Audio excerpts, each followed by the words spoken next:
Okay, let's start. कल एयान थे class के अंदर, ठीक है, जो है आप नहीं थी। कल बहुत बेसिक से स्टार्ट किया था।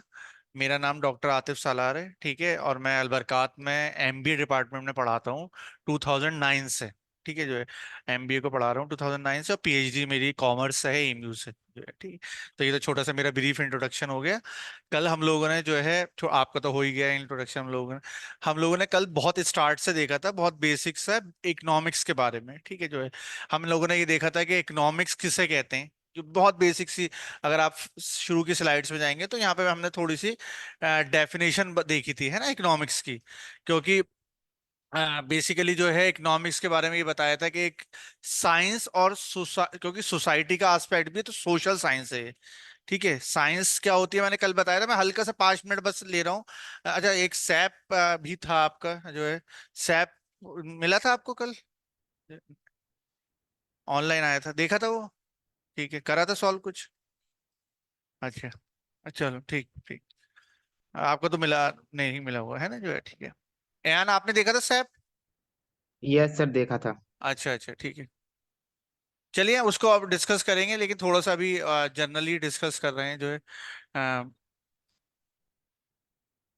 तो बेसिकली ये कहा था कि इकोनॉमिक्स जो है एक तरीके की सोशल साइंस है, जिसमें सोसाइटी के एस्पेक्ट्स भी देखते हैं। और साइंस कल कल मैंने कहा था, साइंस एक ऐसी चीज है जिसमें हम लोग जो है प्रैक्टिकल्स करते हैं। ठीक है, साइंस ऐसी चीज है जो फॉर्मूला बेस्ड होती है। इकोनॉमिक्स में भी प्रैक्टिकल्स हैं, लेकिन कैसे हैं? वो फॉर्मूला बेस्ड हैं। ठीक है, प्रैक्टिकली का मतलब यहाँ मैं कह रहा हूँ इकोनॉमिक्स प्रैक्टिकल है कि हम प्रैक्टिकली अपनी लाइफ में देखेंगे कि क्या चीज हो रही है सोसाइटी में, क्या हो रहा है। और क्योंकि सोसाइटी में डायरेक्ट देखेंगे, तो ये जो है हमारा जो है वो सोशल एस्पेक्ट्स हैं। ठीक है, साइंस क्या है? सोशल एस्पेक्ट्स है, सोशल एज वेल एज जो है साइंटिफिक बेस्ड है। तो इसलिए इसको दोनों को कॉम्बिनेशन कह रहे हैं कि economics is a social science. किस चीज से रिलेटेड है? ये कौन सी स्टडी कराती है? That study focuses on production, distribution and consumption of goods and services. ठीक है, जो है फोकस किस पे करती है? वो हमारा प्रोडक्शन पे फोकस करती है, जो है कि क्या क्या सामान प्रोड्यूस करना है, ठीक है। उसके बाद उस सामान को कैसे डिस्ट्रीब्यूट करना है, और उसके बाद जो है कंजम्पशन कंजम्पशन हम लोग करेंगे, ठीक है, किस चीज का? गुड्स और सर्विसेज का। ठीक है, तो ये कल हम लोगों ने हल्का सा आइडिया किया था। अगर एक सेकंड में सैप को हल्का सा और टच देख लूंगा हो जाए, जो एक सेकंड। ये था, है ना, कल थोड़ा सा आइडिया एक जल्दी से एयान के लिए और इनके लिए बता रहा हूँ कि कुछ क्वेश्चंस इसमें ऐसे हैं कि जो हम लोग आगे पढ़ेंगे थोड़ा सा और डिटेल में, ठीक है, इसलिए बहुत ज्यादा इस पे हम लोग फोकस नहीं कर रहे हैं। और कुछ ऐसे क्वेश्चंस थे जो कल हम लोगों ने पढ़े थे, जो है, ठीक है। जैसे हम लोग ये बात करते हैं कि इकोनॉमिक्स की जो स्टडी है वो कंजम्पशन से रिलेटेड है। इनकरेक्ट आइडेंटिफाई करना है, क्या आइडेंटिफाई करना था हमें? इनकरेक्ट, ठीक है। तो अभी हमने बात करी कि इकोनॉमिक्स की स्टडी कंजम्पशन, प्रोडक्शन और डिस्ट्रीब्यूशन तीनों पे फोकस करती है। बट किस बात पे फोकस नहीं करती? इन्वेस्टमेंट पे फोकस नहीं करती, ठीक है, जो है। उसी तरीके से जब हम इकोनॉमिक प्रॉब्लम्स कल देखी थी हमने थोड़ा सा कि इकोनॉमिक में इकोनॉमिक्स से पढ़ते हैं, तो क्यों पढ़ते हैं? कि they are certain economic problems, जो है, ठीक है। तो economic problem of this is not a cause of. तो unlimited want, limited resources and alternative uses are the economic problems, ठीक है, जो है। कल ये बात हुई थी कि अगर इंसान के पास सब कुछ अवेलेबल होता तो इकोनॉमिक्स पढ़ने की जरूरत नहीं थी, ठीक है। क्यों नहीं थी जरूरत पढ़ने की? क्योंकि सबको सब चीज मिल जाती सारी क्वांटिटी में, लेकिन क्योंकि सब चीज लिमिटेड क्वांटिटी में है अवेलेबल, तो इसलिए क्वांटिटी लिमिटेड है और नीड्स वांट डिजायर्स ज्यादा हैं, तो इसलिए इकोनॉमिक्स की जरूरत पड़ती है। तो economic cause of economic problem unlimited want है, इस ये प्रॉब्लम है। लिमिटेड रिसोर्सेज प्रॉब्लम है, और ऑल्टरनेट यूजेस भी प्रॉब्लम है। Exchange is not a problem. Exchange मतलब अदला बदली हम जो चीजों की करते हैं, ठीक है, जो है। उसके बाद इकोनॉमिक्स क्या होता है, ये मैंने ये दिया था ऑल्टरनेट हल्का सा यूजेस इसका आइडिया। कैसे प्रॉब्लम है? हेलो, हाँ यार। ऑल्टरनेट सर, ऑल्टरनेट यूजेस जो हैं वो कैसे एक प्रॉब्लम है, उसको थोड़ा एक्सप्लेन कर दीजिए। नॉट अ प्रॉब्लम जो है, ठीक है, sir which of alternate, is not a cause of economic problem. Yes sir, तो अनलिमिटेड, ऑल्टरनेट, हाँ। ऑल्टरनेटिव यूजेस जो है वो क्या होता है कि आप पेप्सी है, पेप्सी आपको जरूरत है पेप्सी की, लेकिन अगर आपके पास पेप्सी नहीं है तो we can go for juices. है ना। तो ऑल्टरनेटिव अवेलेबल हैं बहुत सारे, इसीलिए इकोनॉमिक में प्रॉब्लम होती है। जब आप इकोनॉमिक डिस्ट्रीब्यूशन देखते हैं तो इतना ज्यादा अवेलेबल होते हैं ऑल्टरनेटिव चीजें आपके पास कि आपको दिक्कत आती है, ठीक है, जो है इकोनॉमिक्स जब पढ़ते हैं जो है, ठीक है। तो ये एक प्रॉब्लम है, ऑल्टरनेटिव है हर चीज का अवेलेबल, ठीक है। तो ये कैसे कैसे यूटिलाइज करना है उन ऑल्टरनेटिव्स को, that sometimes creates a problem, ठीक है। सर जैसे हाँ कि मान लीजिए मेरे पास आपने पेप्सी का एग्जांपल दिया, मान लीजिए इकोनॉमिक्स में we are dealing with the production and the distribution.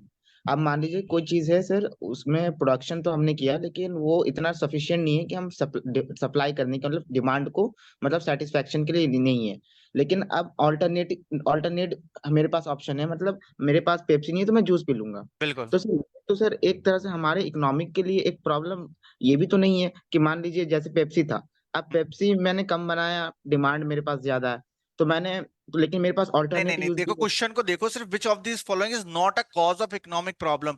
Economic जब प्रॉब्लम्स इकोनॉमिक्स पढ़ रहे होते हैं तो जब ऑल्टरनेटिव चीजें जो हैं, that is a problem sometimes. जो जब मैक्रो लेवल पे पढ़ोगे चीजें, तो जब ऑल्टरनेटिव यूजेस करने लगते हैं हम चीजों का, तो वो भी एक तरीके की प्रॉब्लम होती है। सिर्फ एक्सचेंज ऐसा है, असल में क्या होता है एमसीक्यू में, ये भी बात ध्यान में रखनी है आपको, कि एक तो क्वेश्चंस जो हैं मिलते जुलते लगते हैं, कभी लगता है ए सही है, कभी बी सही है, तो उसमें से हमें कौन सा आंसर चूज करना होता है, बेस्ट आंसर, है ना। कभी कभी ऐसा होता है ए भी लगता है और बी भी सी भी, लेकिन उसमें भी क्या होता है, माइन्यूट डिफरेंसेस की वजह से कोई एक ऐसा आंसर होता है जो बेस्ट होता है। तो अगर हम लोग ये कहें कि नहीं, सबसे सबसे हल्का फैक्टर कौन सा है, तो जो बिल्कुल असर नहीं डालेगा, जो इकोनॉमिक प्रॉब्लम नहीं करेगा, तो वो यहाँ पे एक्सचेंज है। अगर एक्सचेंज नहीं होता, कोई और होता, तो शायद आपकी बात हम कहते हैं कि ऑल्टरनेट यूजेस को ले लीजिए, ठीक है जो है। सर यहाँ पर एक्सचेंज का एक्चुअल मीनिंग क्या है, मतलब इसको थोड़ा एक्सचेंज इलाबोरेट कर। मीन्स ट्रांजैक्शन की, जो हम लोग जब भी हम अभी आगे पढ़ेंगे बिजनेस क्या होता है ना बिजनेस स्टडीज में, तो हम लोग ये देखेंगे कि exchange of goods and services, और वो exchange of goods and service her level पे हो रही है ना, हर मतलब सर लेवल पे हो रही है। वो और एक उसको तरह डिटेल से में आयान अभी देखेंगे, बहुत ज्यादा ओके। डिटेल में मत जाओ, अभी एक दो क्लास हुई है, जब आगे चीजें पढ़ोगे तो ज्यादा कॉन्सेप्ट्स क्लियर होंगे, है ना जो है, ठीक है। इकोनॉमी की बेसिक डेफिनेशन हमने देखी थी, स्केर्सिटी की डेफिनेशन देखी थी। Again what I am saying कि सैप हम लोगों ने ठीक है दे दिया है, but just give 2-3 classes, 2-3 class के बाद आप इसको देखेंगे तो ज्यादा आपको बेहतर लगेगा, बजाय अभी के जो है, ठीक है, क्योंकि चीजें इस आपकी ब्रॉड होती चली जाएगी, ठीक है। कल हम लोगों ने हल्की सी स्केर्सिटी की बात करी थी, ठीक है, जिसे हम कहते हैं कमी होना चीजों की, ठीक है। हम लोगों ने जो है मेजर प्रॉब्लम्स देखी थी, ठीक है, इकोनॉमी की रीजंस देखे थे, ठीक है, और एक branches of economics, micro micro. तो इसको मैं अभी इतना फोकस नहीं कर रहा, सीधे आज पढ़ाई पे आते हैं, क्योंकि अभी इसको हम फर्दर अभी और डिस्कस करेंगे इन्हीं चीजों को, ठीक है जो है। तो ये मैंने बेसिक्स से आपको बता दिया था कल जो हुआ था। अब आज के सिनारियो में देख लेते हैं कि वाई, कल हमने कहा था प्रॉब्लम्स हैं इकोनॉमिक्स में, प्रॉब्लम्स हैं इकोनॉमिक में, प्रॉब्लम्स कंजम्पशन से लेकर हर चीज की हैं, हमारे पास बहुत प्रॉब्लम है, और हमारे पास जो है लिमिटेड क्वांटिटी में हर चीज अवेलेबल है। मैंने कल भी आप लोगों से ये कहा था कि कोई कार मैन्युफैक्चरिंग कंपनी है तो वो अनलिमिटेड कार नहीं बना सकती, कोई मोबाइल मैन्युफैक्चरिंग कंपनी है तो वो अनलिमिटेड मोबाइल मैन्युफैक्चर नहीं कर सकती, और लोग जो है बहुत डिमांड में है ना। इंडिया क्यों हब माना जाता है इन्वेस्टमेंट की, 150 crore people, 150 crore people are there, वो अवेलेबल हैं हर वक्त कुछ ना कुछ खरीदने के लिए। तो इंडिया को सब सारी कंट्रीज इंडिया की तरफ किस तरह देखती हैं, कि इंडिया सबसे बड़ा मार्केट है, इंडिया बहुत अच्छा मार्केट है ना जो है, जहाँ चलते हैं इन्वेस्ट करते हैं, सबको पता है ये बात। तो लेकिन इंडिया की कंपनीज प्रोडक्शन अनलिमिटेड नहीं कर सकती, क्योंकि सारी रिसोर्सेज जो हैं, कल भी बात हो रही थी, रिसोर्सेज मतलब रॉ मटेरियल, ठीक है, क्रूड ऑयल या कुछ भी चीज, किसी चीज को मैन्युफैक्चर करनी, सब कुछ at a time limited quantity में भी अवेलेबल हो पाएगी, ठीक है, अनलिमिटेड नहीं हो सकती। मैं चाहूँ अनलिमिटेड लेबर मिल जाए, नहीं हो सकता। मैं चाहूँ अनलिमिटेड मशीन मिल जाए मुझे, नहीं पॉसिबल है, ठीक है। हर चीज लिमिटेड क्वांटिटी में एट अ टाइम होती है। तो हमारा जो प्रोडक्शन प्लांट है उसकी भी लिमिटेशंस होंगी, समझ में आ रहा है बात, लिमिटेशंस क्यों होंगी, क्योंकि आपका एक प्लांट जो लगाते हैं हम, एक कार मैन्युफैक्चरिंग, सपोज मारुति ने एक प्लांट लगाया, तो वो मारुति कितनी कार प्रोड्यूस कर सकती है, एक नंबर होगा set, suppose 500 cars per month for example. अब हमारी डिमांड आ रही है 5000 कार्स की पूरे इंडिया से, जबकि 5,000 कोई बड़ी बात नहीं होती, फॉर एग्जाम्पल है ना, जो 5,000 लोगों को कार की जरूरत है इंडिया में तो, लेकिन मारुति कह रही है हमारे पास एक ही प्लांट है, मनेसर में इनका प्लांट है, गुजरात में प्लांट है, हम 500 ही प्रोड्यूस कर सकते हैं। बस यहीं पे प्रॉब्लम आ जाती है कि हमारे पास लिमिटेड रिसोर्सेज होती हैं और नीड्स वांट डिजायर ज्यादा होती हैं, ठीक है। तो why economic problem rise, human wants are unlimited. हम यही मान के चलते हैं कि ह्यूमन की जो वांट नीड डिजायर है unlimited, but the resources to satisfy those wants are limited. जो रिसोर्सेज है ना हमारे पास, है ना, जो भी रिसोर्स है, रिसोर्स का मतलब समझते हैं, जो भी चीज को मैन्युफैक्चर करने के लिए जो चीज आपको चाहिए वो लिमिटेड क्वांटिटी में है, ठीक है। और नीड्स वांट डिजायर्स, ये हम बचपन से पढ़ते आ रहे हैं कि इंसान की ख्वाहिशात है जो है वो अनलिमिटेड होती हैं। तो अनलिमिटेड वांट्स एंड नीड्स हैं, कहीं से मोबाइल की डिमांड आ रही है कंपनी की, कहीं से कार की आ रही है, कुछ हो रहा है, कोई कह रहा है ये खरीद लूं वो खरीद लूं, और कंपनीज की सबकी अपनी अपनी लेबर से लेकर मशीन से लेकर सबकी अपनी लिमिटेशंस हैं। तो that is the problem of because of which economic problems arises in the society। जो डिसबैलेंस भी देखते हैं आप, है ना, इस सोसाइटी के अंदर जो है, ठीक है, जो and these resources have alternative uses. Her resources का मल्टीपल यूजेस हो सकते हैं, ठीक है, जो हर रिसोर्स का हर यूज अलग अलग हो सकता है। आप एक प्रोडक्ट लेते हो, उसको आप किस तरीके से यूज कर रहे हैं, किस तरीके से नहीं यूज कर रहे हैं, वो भी है, ऑल्टरनेटिव्स भी अवेलेबल हैं हमारे पास, ठीक है। समझ में आई बात, ठीक है। जो रिसोर्स की स्केर्सिटी है, सामान जो है उसकी स्केर्सिटी की वजह से भी इकोनॉमिक प्रॉब्लम्स अराइज होती हैं। रिसोर्सेस क्या है, मेटल कहां से निकल रहा है, ठीक है, इस मेटल्स की माइनिंग माइनिंग माइंस हैं, ठीक है, वहां से चीजें निकल रही हैं। गोल्ड कल कल बताया था, गोल्ड एक क्वांटिटी में ही हम नहीं, पहले बात तो हमने कहा था हमें पास है ही नहीं gold, India use to import gold a lot, ठीक है, जो है इंडिया एज ए इम्पोर्ट करता है गोल्ड, है ना, जो है बहुत ज्यादा है, जो है, ठीक है, हमारे यहाँ से बहुत कम निकलता है, राजस्थान वगैरह में थोड़ा बहुत कोल निकलता है हमारे यहाँ। लेकिन क्या कोल हम अनलिमिटेड निकाल सकते हैं? नो। जिस तरह हम अनलिमिटेड करेंसी नहीं प्रिंट कर सकते, क्या है ना, अनलिमिटेड करेंसी प्रिंट करेंगे, वहां पे भी जो है डिसबैलेंस आ जाए। मैं तुम्हें 10 लाख रुपए दे दूं, अभी तुम्हें भी 10 लाख रुपए दे दूं, ठीक है, जो है, और तुम 10-15 दिन में सब खत्म कर दो, ठीक है, लेकिन तुम खत्म कैसे करोगे? परचेज करके। और वो परचेज क्या होगी? अननेसेसरी परचेजिंग होगी। कैसी होगी? शायद जरूरी ना हो चीजें वो भी खरीदो। तो आरबीआई क्या करे, सबको प्रिंट करे नोट और सबको दे दे, सारे इंडिया को, और पॉवर्टी खत्म हो जाए। ऐसा नहीं करते ना, क्यों नहीं करते? सोसाइटी में डिसबैलेंस आ जाएगा।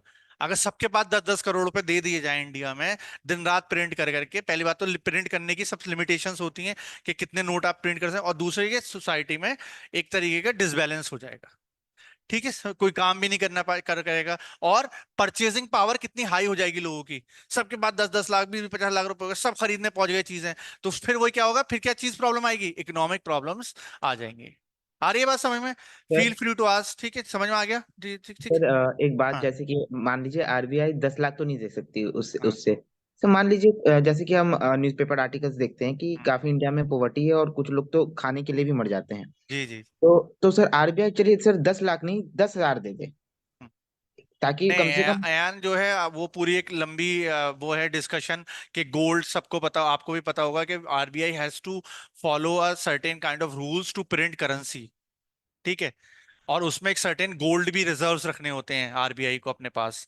तो वो आरबीआई जो है ऐसे अनलिमिटेड क्या 10,000 भी नहीं प्रिंट कर सकता है, सबके लिए एक सर्टेन नॉर्म्स होंगे, उस हिसाब से फॉलो करना होगा, और उसके बाद उसके हिसाब से डिस्ट्रीब्यूशन होगा। डिस्ट्रीब्यूशन आरबीआई का काम नहीं है, फिर वो तो एक पूरी लंबी वो है कि वो बैंक्स के पास पैसा जाता है, बैंक्स से हम लेते हैं, और मनी तो जो है क्रिएट की जाती है विद विद आवर वर्क, जो हम काम करते हैं उससे, हम लोग लेबर करते हैं, मेहनत करते हैं, उससे हम लोग अर्न करते हैं, फिर उसको जो है जो है जब खर्च करते हैं तो फिर वो मनी फ्लो होता है।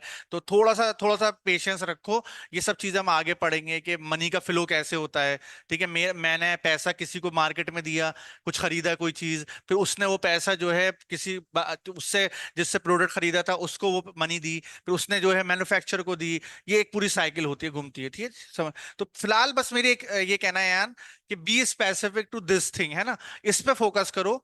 कि ये समझ में आ गया तो फिर आगे और आगे फिर वो समझ में आता चला जाएगा, है ना। हम लोग बहुत आगे इसकी डिस्कशन करेंगे तो फिर कंफ्यूजन बढ़ जाएगा। समझ में आ गई ये वाली बात कि वाई इकोनॉमिक प्रॉब्लम राइज, बस हमें ये समझ में आता है चाहिए कि we have this thing, limited resources, and we have unlimited wants and desire, because of which our economic problems arises।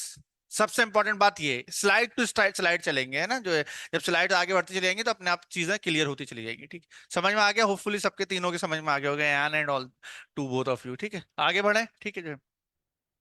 इसी के आंसर क्या है कि अगर इकोनॉमिक प्रॉब्लम्स का, every economy faces the problem of scarcity of resource imply that there are unlimited wants to be fulfilled by limited resources. हर जगह यही प्रॉब्लम है, इंडिया ही नहीं, आप और कंट्रीज में भी जाएंगे, you will see that there resources are limited and they are unlimited wants, ठीक है। इसीलिए जो है हमारा ये बेसिक कंसर्न होता है हर गवर्नमेंट का, हर आरबीआई तो सेंट्रल बैंक है हमारा, ठीक है, फिर गवर्नमेंट है, फिर और बॉडीज हैं कि what to do in this scenario, ठीक है। मैंने एक जनरल ऐसे ही लिखवाया था, कुछ इसमें ज्यादा वो नहीं है, ठीक है। अब इंपॉर्टेंट चीज है, इकोनॉमी के अंदर क्या क्या चीजें हैं। इकोनॉमी के कंपोनेंट्स कहते हैं पार्ट्स। कंपोनेंट किन्हें कहते हैं?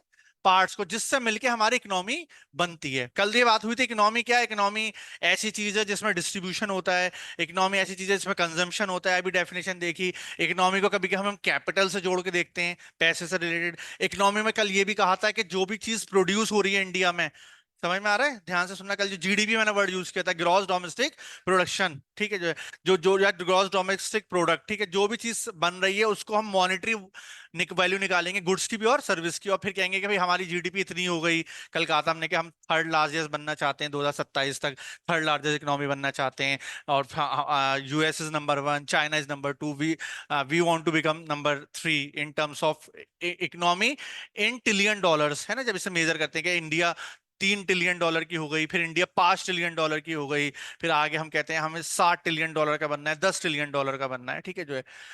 तो a system in which people get a living to satisfy their wants through the process of production, consumption, investment and exchange, ये एक सिस्टम है, इकोनॉमिक इकोनॉमिक सिस्टम है। एंड नोट करना है तो आप नोट भी कर सकते हैं, ठीक है, और आप ये बच्चे भी नोट कर रहे हैं, कुछ लिखना है लिखिएगा, नहीं तो आपको पीपीटी बाद में मिल जाएगा, वो भी कोई इशू नहीं है, ठीक है। लेकिन कभी कभी नोट करने से बस क्या होता है कि हल्का सा चीजें जहन में रहती हैं जो है, ठीक है जो है। तो क्या है कि इकोनॉमी जो है एक सिस्टम है। किन चीजों से बना है सिस्टम? प्रोडक्शन से, प्रोडक्शन हो रहा है, क्या हो रहा है? कंजम्पशन, इन्वेस्टमेंट, पैसा इन्वेस्ट हो रहा है, लोग लगा रहे हैं, और एक्सचेंज हो रहा है, कोई कुछ खरीद रहा है, कोई कुछ खरीद रहा है ना, ठीक है। कुछ डाउट? हम्म। हाँ, अभी देख लेते हैं, चलो ठीक है जो है। तो एक process of production, consumption, investment and exchange, ठीक है जो है। इन सॉरी एक्सचेंज नहीं, यहाँ डिस्ट्रीब्यूशन, डिस्ट्रीब्यूशन आएगा, ठीक है जो है, डिस्ट्रीब्यूशन जो है, वो जो है डिस्ट्रीब्यूशन। तो चार चीजों से मिलके बन रहा है, production, consumption, investment and distribution. Production क्या होता है? प्रोडक्शन होता है क्रिएशन ऑफ यूटिलिटी। यूटिलिटी कहते हैं किसी भी चीज की जरूरत को। इस पेन की क्या यूटिलिटी है आपके लिए? कि आप इससे लिख सकते हैं, ठीक है जो है। एक बाइक की क्या यूटिलिटी होती है? कि हम उससे ट्रैवलिंग कर सकते हैं। कार की क्या, हर देखो हर चीज की यूटिलिटी होनी चाहिए, समझ में आ रही है बात, ठीक है जो है। और उसी यूटिलिटी से क्या होता है, कंपनी क्या करती है? प्रोडक्शन करती है। तो जब इकोनॉमिक सिस्टम बना रहे हैं और उसमें हम प्रोडक्शन कर रहे हैं, तो production will be directly proportional to utility. अगर किसी चीज की यूटिलिटी ही नहीं है, will the companies manufacture that product? No. समझ में आ रही है बात? पहले क्या होता था? सीडीज, अब क्या है? Pen drives. तो there is a utility in the market. Market में कंपनीज को लगा कि कुछ यूटिलिटी मतलब कुछ पर्पस है, कुछ बेनिफिट है। फिर अच्छा, हम लोगों को तो पता नहीं चल पाता, ठीक है, पेन ड्राइव आ गई और हमने यूज करने लगी। बट ऐसे नहीं हुआ था कि पेन ड्राइव एकदम वन फाइन मॉर्निंग आ गई। आप ध्यान रखिएगा इस बात को भी, ये थोड़ा सा हायर एजुकेशन की बात है, एमबीए में ये सब चीजें हम ज्यादा पढ़ाते हैं कि सर्वे कराती हैं कंपनीज कस्टमर्स का। इत्तेफाक से ऐसा होता है, अलीगढ़ छोटी शहर है तो हमारे पास सर्वे करने कोई नहीं आया, लेकिन दिल्ली में सर्वे हुआ, मुंबई में सर्वे हुआ, किस चीज का? कि क्या हम कोई ऐसी चीज मैन्युफैक्चर करें जो साइज में छोटी हो लेकिन जीबी में स्टोरेज ज्यादा हो। पहले कंपनी ने सर्वे कराया, ठीक है जो है। और जब यूटिलिटी वहां से पता चली, लोगों ने कहा हाँ बहुत बढ़िया है, सीडी तो बड़ा बेकार है, ठीक है, एक तो वो खराब बड़ी जल्दी हो जाती है, और क्या उसकी मेमोरी है, बहुत लिमिटेड मेमोरी होती है सीडीज की, तो हाँ एक कोई चीज होनी चाहिए, ठीक है। तो उन्होंने सर्वे करवाया, लोगों ने ओके करा, प्रोडक्शन, फिर क्या करा, रिसर्च एंड डेवलपमेंट की टीम होती है, याद रखिएगा सब लोग, क्या ऐसी टीम होती है? Research and development. उन्होंने कहा हम कुछ बनाते हैं, और देन फिर हम लोगों ने वन फाइन मॉर्निंग देखा क्या, there is a invention of paint रहे। तो production means it is defined as creation of utility, is the process in which inputs are transformed into goods and services. जो भी हम इनपुट हर चीज में होगा, देखो ध्यान से रखना इस बात को कि एक कार बनती है तो उसके इनपुट्स रॉ मटेरियल होगा, टायर होगा, इंजन होगा, प्लास्टिक होगी, स्टील होगी, तब जाके वो इनपुट। देखो एक तो ये याद रखिए कि हमेशा क्या चीज होती है, तीन ही चीज होती है, इनपुट, प्रोसेस, आउटपुट। ध्यान से समझ लेना, ठीक है। इनपुट, प्रोसेस, आउटपुट, जब ही प्रोडक्शन कंप्लीट होगा, ठीक है। बीच बीच में डाइवर्जन भी हो सकता है। डाइवर्जन कैसा, इनपुट को प्रोसेस किया, फिर वो कहीं और चला गया, फिर वहां पे फर्दर और कुछ प्रोसेस हुआ, और अल्टीमेट गोल तो आउटपुट ही है ना। समझ में आ रही बात जो है। तो there is a production. Second is production किसके लिए हो रहा है, जो यूटिलिटी क्रिएट करी थी उसका। एन समझ में आ रहा है, यस सर। ठीक है। कंजम्पशन, ठीक है, कंज्यूम करते हैं हम, सारा खेल ही कंजम्पशन का है। हर कंपनी चाहती है कि लोग कंज्यूम करें ज्यादा ज्यादा, है ना जो है। अगर कंजम्पशन रुक जाता है, तो कल मैंने क्या कहा था, जीडीपी कम होने लगेगी। हम कहने लगते हैं कि भाई जीडीपी डाउन जा रही है, और फर्दर 3-4 क्वार्टर, कल मैंने ये भी समझाया था आपको, एक क्वार्टर किसे कहते हैं ना, एक क्वार्टर 3 मंथ्स का होता है, ठीक है जो है। और अगर कंटिन्यूअसली गिरती है तो निगेटिव जीडीपी कहलाने लगती है। और फिर मैंने एक वर्ड कहा था कि याद रखना सब लोग, क्या कहा था यान, रिसेशन। वेरी गुड, शाबाश, रिसेशन, ठीक है। मैंने कहा था रिसेशन है, हिंदी में मंदी कहते हैं, है ना। इंग्लिश में रिसेशन मतलब डाउनफॉल। इकोनॉमी में जब लगातार डाउनफॉल होता जाए, किसके कंपैरिजन में, कि लास्ट ईयर इतना था सामान बनाया, इस साल हमने इतना बनाया, नीचे और कम बनाया, अगले साल और कम बनाया, तो इसे हम लोग कहते हैं क्या, रिसेशन आना। तो अगर कंजम्पशन नहीं होगा, सरकार भी देख चाहती है, गवर्नमेंट भी चाहती है कंजम्पशन हो, प्राइवेट कंपनी तो चाहेंगी चाहेंगी कंजम्पशन हो, सब कोई चाहते हैं कि जीडीपी बढ़ानी है, इकोनॉमी बढ़ानी है, तो जो प्रोडक्शन किया है that has to be consumed, consumed, that has to be consumed. आई बात समझ में, समझ में आ रहा है जो है, ठीक है जो है। हम क्या पढ़ रहे हैं, इकोनॉमी के कंपोनेंट्स, ठीक है। और दो और हमारा, इन्वेस्टमेंट और डिस्ट्रीब्यूशन, ठीक है जो है। इन्वेस्टमेंट देखो कैसे होता है, it is a part of production which is commuted for future income. किसी कंपनी को ये लगता है, ठीक है, कि हमें जो है, अब मैंने अभी आपको किसका एग्जाम्पल दिया था, मारुति का। क्या एग्जाम्पल दिया था कि मारुति प्रोडक्शन करती है कार्स का, ठीक है, लेकिन कार कितनी बना रही है, 500, डिमांड कितनी आ रही है, 5000। तो ऐसे नहीं चल सकता हमेशा कि 500 कार बनाती रहे और वो 5000 डिमांड आती रहे, और इतना बड़ा गैप चलता रहे। तो क्या होगा, या तो दूसरी कंपनी आ जाएगी उस गैप को फिल करने के लिए, और मारुति का शेयर कम हो जाएगा, समझ में रहे हो? ठीक, इसलिए मारुति भी क्या करती है, इन्वेस्टमेंट करने की कोशिश करती है। क्या करेगी भाई, हरियाणा में एक प्लांट गुजरात में, ठीक है, एक प्लांट और कहीं खोलते हैं। अब 500 कार हम बना रहे हैं, 3 जगह हम लोग 1500 कार्स मैन्युफैक्चर करेंगे, और उसके लिए they need lots of money. पता चला एक प्लांट बनाने में करीब करीब 10,000 करोड़ रुपए का इन्वेस्टमेंट चाहिए फॉर एग्जाम्पल। तो वो क्या करते हैं, इन्वेस्टमेंट करते हैं, ठीक है। इन्वेस्टमेंट किस लिए करता है आदमी, फ्यूचर इनकम जनरेट करने के लिए, कि कल को अगर मैं कार मैन्युफैक्चर कर लूंगा तो फिर मेरी जो है फर्दर इनकम होगी। आ रही है बात समझ में, is it clear to all. और लास्ट इंपॉर्टेंट चीज है, देखिए यहां पे भी दिक्कत हो जाती है। इकोनॉमिक्स की यही खासियत है कि हर लेवल पे इंपॉर्टेंस है, कि अगर ये बताइए, कार तो हो गई मैन्युफैक्चर, हम गए शोरूम पे कार परचेज करने, वो कह रहे हैं कार अवेलेबल नहीं है इस टाइम, किसी वजह से गुजरात से कार नहीं आ पा रही है, कुछ रास्ते में प्रॉब्लम है, कुछ ट्रैफिक का इशू चल रहा है, कुछ स्ट्राइक चल रही है, ठीक है। तो मेरे लिए तो यूजलेस है ना, मुझे जरूरत थी और मुझे नहीं मिली। तो ये जो फोर्थ वाला है ये भी बहुत इंपॉर्टेंट है, कि क्या, कि डिस्ट्रीब्यूशन बहुत इंपॉर्टेंट है। जो सामान बन गया और सामान डिस्ट्रीब्यूट नहीं हो रहा लोगों में, तो फिर क्या फायदा जो है, ठीक है। तो चारों कंपोनेंट जरूरी है, इंपॉर्टेंट है हमारे, कि हम लोगों को जो है बेसिकली जो है प्रोडक्शन भी देखना है, कंजम्पशन भी देखना है, इन्वेस्टमेंट भी देखना है, और डिस्ट्रीब्यूशन भी देखना है। ये चारों कंपोनेंट्स हैं, तो हम कहेंगे हमारी इकोनॉमी जो है एक तरीके से इकोनॉमी के 4 पिलर्स कह लीजिए आप जो है, जिसके आसपास इकोनॉमी जो है हमारी घूमेगी। समझ में आई बात, ठीक है, is it clear to all. Sir, क्या कोई डिफरेंस बिटवीन है इन्वेस्टमेंट और कैपिटल में? Capital capital is a amount, ठीक है, फाइनेंस ये टर्मिनोलॉजीज है। Capital is a amount which is invested in any project, ठीक है जो है, to earn certain kind of income, ठीक है जो है, उसी को जो है वो कैपिटल हम मॉनेटरी टर्म्स में यूज कर ले सकते हैं। 10 लाख का कैपिटल है, 50 लाख का कैपिटल है। और इन्वेस्टमेंट क्या है, इंग्लिश का वर्ड है कि भाई you are going to invest certain money, but क्या कहेंगे, मेरा 10 लाख का कैपिटल इन्वेस्टेड है, ये कहेंगे ना, 10 लाख का कैपिटल यानी 10 लाख का पैसा इन्वेस्टेड है इस जगह में, ठीक है जो है।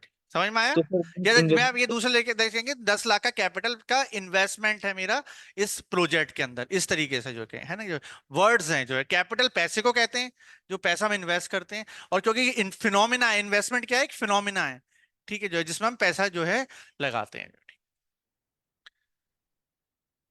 समझ में आ गया?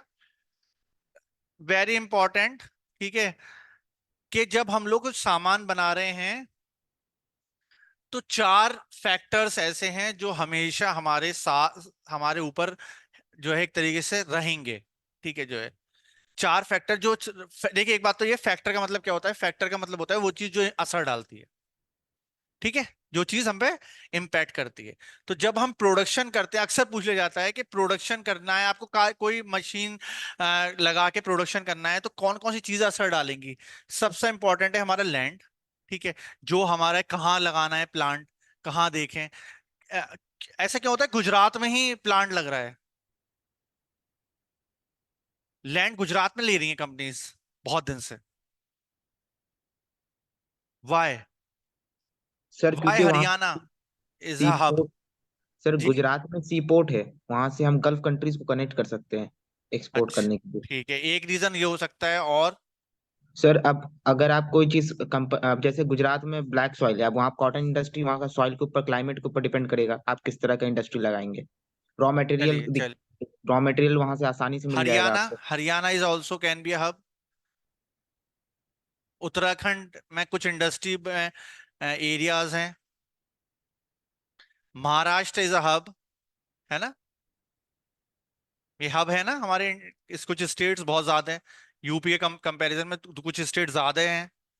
तो यहाँ ध्यान रखिएगा, एक वर्ड और यूज कर रहा हूं मैं, ठीक है, अगेन कुछ बातें ऐसी होंगी लेक्चर देते टाइम जो डायरेक्टली से रिलेटेड होंगी, कुछ बातें ऐसी होती हैं कि डायरेक्टली रिलेटेड नहीं होती लेकिन जहन में आती हैं, तो लगता है कि हाथ के हाथ स्टूडेंट को बता दे कभी, फिर कभी कितने दिन बाद मौका मिले। वो ये होता है कि हर एरिया में डेवलपमेंट एक सा नहीं हो रहा होता है। कुछ एरिया, जैसे मैं कहूँ बिहार, ठीक है, क्या बिहार में डेवलपमेंट है, उतना नहीं है। क्या यूपी में डेवलपमेंट है, उतना नहीं है, ठीक है, जो है ये क्यों नहीं है, क्योंकि अभी भी वहां पे उस तरह का डेवलपमेंट नहीं हुआ कि आप गुड़गांव से बिहार को कंपैरिजन करने, no it is not possible. या आप कोई और ऐसे सिटी से तो ऐसा क्यों, क्योंकि वहां पे इंडस्ट्रीज नहीं गई, कंपनी नहीं गई। तो ऐसे बहुत से एरिया होते हैं जहां पे इंडस्ट्रीज जो है लैंड लेने से थोड़ा सा झिझकती है, मतलब, ठीक है। तो सरकार ने एक वर्ड यूज करा, स्पेशल इकोनॉमिक जोन। क्या वर्ड यूज किया? इस SEZ, special economic zone. Special economic zone वो जोन होते हैं जहां पे गवर्नमेंट कहती है कि आप आके सेटअप करिए, क्योंकि ये डेवलप्ड एरिया नहीं है। और आपको क्या फायदा मिला कंपनी के, हम क्यों आए साहब वहां पे, तो आपको हम टैक्स बेनिफिट्स देंगे। क्या देंगे? Tax benefit. देखो सबसे बड़ा कॉर्पोरेट के लिए क्या मसला होता है, कॉर्पोरेट के लिए सबसे बड़ा मसला होता है कि टैक्स बच जाए मेरा, है ना। कॉर्पोरेट दिमाग में हर वक्त क्या चल रहा होता है कि how to save taxes, because companies earns profit in crore, 100 crore का प्रॉफिट है, 200 करोड़ का प्रॉफिट है, 300 करोड़ का प्रॉफिट, 400 करोड़। अब उस पर टैक्स लगाओ कितना होगा, है ना, कॉर्पोरेट टैक्स जिसे कहते हैं। जो कंपनी को ऐसा जगह मिल जाए जहाँ लैंड बहुत सस्ता हो, ठीक है, और लैंड के एक तो या तो मिनिमम रेट देने पड़े आपको, और टैक्सेस भी बहुत कम देने पड़े। तो गवर्नमेंट ने कहा आ जाइए आप। तो गवर्नमेंट ने, जो अभी मैं बात कर रहा था, चाहे गुजरात में, जब Modi government, mister Modi was the prime minister, chief minister of Gujarat, ठीक है, तो उन्होंने कहा कि हम लोगों को जो है फंड, कंपनीज को अट्रैक्ट करना है, अपने यहाँ बुलाना है, और बहुत बेनिफिट्स देने चाहिए जो है। तो बहुत सी गवर्नमेंट जो है वो स्पेशल इकोनॉमिक जोन बनाती हैं। महाराष्ट्र में बनाए, ठीक है, गुजरात में बनाए, हरियाणा में बनाए, ठीक है, इधर आप जाएंगे उत्तराखंड में, रुद्रपुर में, ठीक है, जब आप जाएंगे तो वो स्पेशल इकोनॉमिक जोन है, सारी कंपनीज के प्रोडक्शन प्लांट मिलेंगे आपको वहां पे। तो land is a factor of production which impact our what, production. पहला फैक्टर जो लैंड जो है वो हमारे प्रोडक्शन पे असर डालता है। आई बात समझ में? ठीक है, जो है सिक्के। और लैंड जब लेना है तो क्या से लेना है वो मैंने आपको भी बता दिया। लैंड लेने लेने के लिए आपको जहन में क्या रखना होगा कि भाई मेरा जो है क्या बेनिफिट्स हैं। या तो टैक्स बेनिफिट मिल जाए, या लैंड की जो कॉस्ट है उससे 1/10 देना पड़ जाए, है ना। 10 करोड़ का लैंड तक गवर्नमेंट ने कहा बस 10 लाख रुपए दे दीजिए, आप डेवलप करिए इस एरिया को, ठीक है, हम आपको इलेक्ट्रिसिटी भी देंगे। फिर से इलेक्ट्रिसिटी भी देखती है कंपनी के, सस्ती इलेक्ट्रिसिटी मिल जाए, क्योंकि कॉर्पोरेट इलेक्ट्रिसिटी जो है थोड़ी सी कॉस्टली होती है as compare to this one, ठीक है, जो है समझ में आए, जो है, ठीक है, जो है, is it clear to all? ठीक है, जो है, तो sir land is a issue. Second जो है, हम जा रहे हैं ऐसी जगह जो है जहां लेबर ही नहीं मिल रही, तो प्रोडक्शन यूनिट कैसे लगाएं, समझ रहे हो? या लेबर हम ढूंढेंगे कैसी, कि भाई जो है चीप लेबर मिल जाए। समझ में आ रही है बात? ठीक है, चीप लेबर मिल जाएगी तो क्या होगा, हमारा प्रोडक्शन कॉस्ट कम हो जाएगी जो है। ठीक है, आप गुड़गांव में लोगों से काम कराइए और आप कोई ऐसे एरिया में काम कराइए जहां जो है इतना डेवलपमेंट नहीं है, तो सेम काम के अलग रेट होंगे, है ना? तो इसका मतलब लेबर जो है वो भी फैक्टर ऑफ प्रोडक्शन है जब प्रोडक्शन कर रहे होते हैं। तो ये पार्ट पार्ट भी जो है हमारे लिए जो है, क्योंकि ये हम जो है इनसे सर्विसेज लेते हैं। क्या लेते हैं? सर्विस। कल भी मैंने बात करी, दो चीजें थी, जब आप भी क्लास में थे, यान भी क्लास में थे, कि भाई एक गुड्स होते हैं और एक सर्विसेज। कि सर्विस में हम कुछ नजर नहीं आता, लेकिन सर्विस बहुत इंपॉर्टेंट, कुछ बनता नहीं है सामान। मैं यहाँ टीचिंग कर रहा हूँ और मैं आपको लेक्चर देके चला गया, it is a part of service. क्योंकि हम कुछ मैन्युफैक्चर तो कर नहीं रहे हैं, यहाँ पे कोई मशीन तो लगी नहीं है कि यहाँ से हम लोग मैन्युफैक्चर करके मैं आपको दे रहा हूँ। ठीक है, education industries a service industry, telecom industries a service sector industry, banking is a service industry, insurance is a service industry. ठीक है, सर्विस का भी अपना बहुत बड़ा रोल है और प्रोडक्शन का भी अपना रोल है। आप किसी एक को जो है निगलेक्ट नहीं कर सकते, कि बैंकिंग गुड्स को बहुत फोकस करेंगे और सर्विस को नहीं करेंगे तो सर्विस सेक्टर पीछे रह जाएगा। सर्विस को आगे बढ़ाएंगे और गुड्स को नहीं बढ़ाएंगे, प्रोडक्शन नहीं करेंगे, सामान ही नहीं बनाएंगे, तो फिर गुड्स की इंडस्ट्री भी हमारी, यानी कंपनीज जो है, यानी आपकी जो है जितनी मैन्युफैक्चरिंग कंपनीज है वो पीछे रह जाएंगी। ठीक है, समझ में आ रही है बात? ठीक है, जो है सब बच्चों को थोड़ा थोड़ा न्यूज़पेपर रीडिंग जो है प्लीज करते रहिए, स्टार्ट करिए, थोड़ा थोड़ा पढ़ा करिए न्यूज़पेपर। हर बच्चे को मेरे हिसाब से पांच पांच कंपनीज हर सेक्टर की याद होनी चाहिए। अगर मैं कहूँ आपकी जेब में एक मोबाइल है, सबके आप कहेंगे हाँ है, तो क्या मैं कहूँ क्या आप 5 कंपनीज के नाम बता सकते हैं मैंने मोबाइल मैन्युफैक्चरिंग? हम्म, एन? सर नोकिया, ठीक है, सैमसंग, ठीक है, वेरी गुड। एप्पल, ठीक है, जायमी, हाँ, रेडमी। ठीक है, गुड। यान को तो सब पता है। इन्होंने कहा सर नोकिया है, सैमसंग है, रेडमी है, एप्पल है ना? अब बताओ यूज कर रहे हो तुम। तो यही अब मैं कहना चाह रहा हूँ कि इकोनॉमिक्स जब पढ़ें तो ऐसे पढ़ें कि उसको डायरेक्टली रिलेट करके देख सकें हम लोग। ठीक है, करंट वर्ल्ड से। उसी तरह मैं कहूँ कि भाई ये तो हो गया मोबाइल मैन्युफैक्चरिंग, अब उसके अंदर जब हम सिम डालते हैं, है ना, तो उसके अंदर कौन कौन से टेलीकॉम प्लेयर्स हैं, क्योंकि जब इससे सब चीजें रिलेट होंगी आगे चल के, है ना, क्योंकि हम चौथा भी एंटरप्रेन्योर पढ़ेंगे वगैरह वगैरह। ठीक है, तो सब कुछ पता होना चाहिए। फिर मैं कहूँ कि आ, आ, कोई भी कार मैन्युफैक्चरिंग कंपनीज है, चार नाम याद रखिए, जहन में रहना चाहिए। ठीक है, जो है कोई एक वर्ड मैं यूज करूंगा, कम सुना होगा आपने, जो खाने पीने के आइटम होते हैं, ठीक है, उनके लिए कंपनीज का अलग नाम होता है। हमारे खाने पीने के आइटम क्या है? ब्रेड, बटर, बिस्किट्स, जो भी हम लोग ईट करते हैं, ठीक है, जो हम दिन भर फ्रूटी पी लें, ये कर लें, वो कर लें, है ना, कोल्ड ड्रिंक सब करते हैं जो है हम लोग कंज्यूम। तो इन कंपनीज को क्या कहते हैं हम लोग?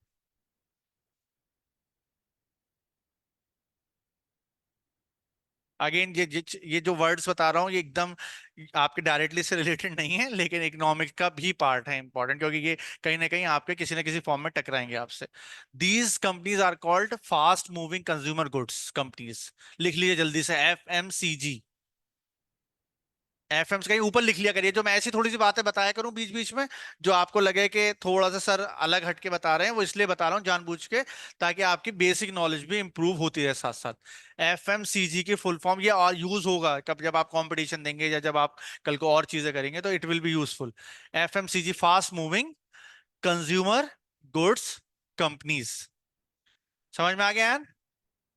सर मेरा एक डाउट था। जी जी सर जैसे कि गवर्नमेंट SEZ जो है स्पेशल जी इकोनॉमिक जी जोन जी जी टैक्स पे अपना कुछ इन्वेस्टमेंट कर रहा है। जी सर जी हमारी कंट्री में जो मेजर इशू है सर कि हाँ, हमारे कंट्रीज में जो इंडस्ट्रियल सेक्टर है उसमें जी रिसर्च और डेवलपमेंट नहीं हो रहा है। तो सर हमारी देश की जो गवर्नमेंट है जी उसको फॉरेन फॉरेन जो कंपनीज है उसको कुछ जी। छूट ना देकर रिसर्च और डेवलपमेंट में वो इन्वेस्टमेंट करना चाहिए, ताकि सर हमारा खुद का जो इंडस्ट्री है वो प्रमोट हो सके और हम इंटरनेशनल में बेच सके। ऐसा क्यों नहीं हो सकता? ऐसा होता है यान, अगर आपने एलपीजी पढ़ा है क्लास 10th में, liberalisation, privatisation and globalisation, yes sir. 1991 के बाद हमारे यहाँ बहुत ज़्यादा कंपनीज इंडिया में आई, प्रमोशन हुए, और हमने अपनी कंपनीज को भी बहुत ज़्यादा बेनिफिट्स दिए। फार्मा कंपनीज को गवर्नमेंट बहुत इंसेंटिव देने की कोशिश करती है रिसर्च एंड डेवलपमेंट के लिए, लेकिन गवर्नमेंट की भी अपनी, क्योंकि लिमिटेशंस होती हैं बहुत सारी, तो वो सबको बहुत ज़्यादा बेनिफिट्स नहीं देती। तो कंपनीज क्या करती हैं कि अपने प्रॉफिट में से ही कुछ बहुत पार्ट, जो है कोविड आ गया उसकी वैक्सीन बनाना है कुछ है, तो वो रिसर्च एंड डेवलपमेंट के लिए खर्च करती है। कहीं पे गवर्नमेंट भी बहुत ज्यादा इंसेंटिव देती है। ठीक है, आगे उसको भी अगेन मैं कह रहा हूँ कि तो मैं बाद में बताऊंगा। एक वर्ड होता है MSME, micro small medium enterprises की इंडस्ट्री, वो पूरी मिनिस्ट्री है गवर्नमेंट की, जो गवर्नमेंट जो है मदद करती है। ठीक है, टाइम टू टाइम। ठीक है, समझ में आ गया। एफएमसीजी पे थे, fast moving consumer goods companies. अब आप जल्दी से मुझे दो नाम बताओ एफएमसीजी कंपनीज के। Very Pepsi. गुड। हाँ, पेप्सी। पेप्सी, ठीक है, जो है लेज जो है वो एक बाई प्रोडक्ट हो गया, ठीक है जी। हाँ, जो है, तो अमूल क्या क्या बना रही है, सर्टेन गुड्स वो बना रही है, ठीक है, जो है पेप्सी, पेप्सी जो है वो सर्टेन पेप्सी चिप्स बनाती है, ठीक है, जो है। अब मैं कहूँ आईटीसी, आईटीसी, आईटीसी का नाम सुना है? यस हाँ, सर। कोकोला होगा, तो इंडियन टोबैको कंपनी है लेकिन चिप्स बना रही है। ठीक है, इंडियन टोबैको कंपनी चिप्स बना रही है। आईटीसी सिगरेट बना रही है। ठीक है, आईटीसी का सबसे मशहूर प्रोडक्ट सिगरेट है। ठीक है, तो कभी कभी ऐसा होता है कि हमें पता नहीं होता, लेकिन वो बना रही थी। आईटीसी के होटल्स हैं, लेकिन हम मशहूर, हम समझते हैं आईटीसी तो होटल्स हैं। नहीं, होटल्स भी हैं। सिगरेट सबसे ज्यादा रेवेन्यू जनरेट करता है आईटीसी का। गोल्ड फ्लैग सबसे ज्यादा सिगरेट जनरेट करता है। चिप्स बिंगो बनाते हैं, ठीक है, जो है, ठीक है, वो उनका प्रोडक्ट है। तो कहने का मकसद ये है कि FMCG companies are those companies which where the consumption is very fast, fast moving consumer good, जल्दी जल्दी कंज्यूम करते हैं। तो समझ में आ गया, लैंड फैक्टर ऑफ प्रोडक्शन है, लेबर फैक्टर ऑफ प्रोडक्शन है, कैपिटल एक ऐसी चीज है जो ओनर इन्वेस्ट करता है मनी को, ठीक है, जो है part of the income goes to the owner of the capital in the form of interest, ठीक है, जो है कैपिटल एक इंपॉर्टेंट कंपोनेंट है जो ओनर इन्वेस्ट करता है कहीं पे भी बिजनेस में, वो हमारे फैक्टर ऑफ प्रोडक्शन पे असर डालेगा। क्योंकि हमें क्या, कैपिटल ही तो असली भाई, कहते हैं ना finance is the blood, finance is the blood of the business. जैसे ब्लड के बगैर बॉडी पॉसिबल नहीं है, उसी तरह कैपिटल के बगैर बिजनेस पॉसिबल नहीं है। ठीक है, तो कैपिटल भी हमारा किस पे असर डालेगा, प्रोडक्शन पे। ठीक, बहुत जगह आप देखोगे कि कैपिटल ना होने की वजह से या कैपिटल कम होने की वजह से प्रोडक्शन रुक गया कंपनी का। ठीक है, और fourth is your entrepreneur, entrepreneur is a one who starts his or her business. ठीक है, जो है कभी कभी तो हम एंटरप्रेन्योर वर्ड इसलिए यूज करते हैं कि जो लोग नया बिजनेस स्टार्ट करते हैं उन्हें एंटरप्रेन्योर कहते हैं कभी जो है। और कभी कभी कहते हैं कि भाई अनिल अंबानी, वो मुकेश अंबानी किसके ओनर है, जियो, रिलायंस। रिलायंस के। ठीक है, जो है रिलायंस, जियो एक कंपोनेंट है, रिलायंस बिग प्लेयर है। ठीक है, यार आपने 10th कहाँ से किया था? Sir STS school Minto circle. Minto से। आप अलीगढ़ के ही रहने वाले हैं? नहीं सर, वेस्ट बंगाल। वेस्ट बंगाल से, अच्छा। तो फिर why you have taken admission in 11th? Sir I have given the 11th entrance sir. Okay, you have given the 11th, okay, you are waiting for. ठीक है, जो सर फिर आप ऑफलाइन वैसे, आएंगे अगर, जो है ना, जो है यस अगर सर, वैसे मेरा एडमिशन जामिया में हो गया है जामिया मिल अब। लिया। हाँ, लेकर रखा है लेकिन वो कैंसिल कर दूंगा एमयू में होने के ओके बाद। Okay okay okay. तो मैं जो है एंटरप्रेन्योर नॉर्मली ये कहा जाता है, he is the one who start businesses. ठीक है, तुम कोई अपना बिजनेस स्टार्ट करो, लेकिन तुम्हारे फादर ने वो बिजनेस नहीं किया हो, तो ज्यादा अच्छी वर्ड मैं आपके लिए यूज करूंगा कि you are a true entrepreneur, है ना? समझ में आ रही है बात, जो है, ठीक है। लेकिन नॉर्मली ये होता है कि ब्रॉड वे में पढ़ते हैं, तो मुकेश अंबानी के बेटे भी अगर कोई बिजनेस कर रहे हैं तो वो भी एंटरप्रेन्योर ही है। लेकिन हम नॉर्मली कहते हैं कोई नया बिजनेस, कोई इनोवेटिव बिजनेस कोई करता है, तो उसको लिए हम जो है एंटरप्रेन्योर वर्ड ज्यादा यूज करते हैं। आ रही है बात समझ में? ठीक है, आर यू गेटिंग? ठीक है, तो ये चारों चीजें हमारे फैक्ट जो हैं, फैक्टर्स ऑफ प्रोडक्शन कहलाएंगे, और ये हमारे प्रोडक्शन पे बहुत ज्यादा इम्पैक्ट बेसिकली करेंगे। Is it clear to all? ठीक है, one is your land, second is labour, third is capital and fourth is entrepreneur. ठीक है, ये कुछ बेसिक सी चीजें थी आपके इकोनॉमिक्स से रिलेटेड। ठीक है, इकोनॉमिक्स क्या होता है, इकोनॉमिक्स में क्या प्रॉब्लम्स हैं, है ना, इकोनॉमिक्स क्यों पढ़ना चाहिए हमें, इकोनॉमिक प्रॉब्लम्स को कैसे सॉल्व किया जाए।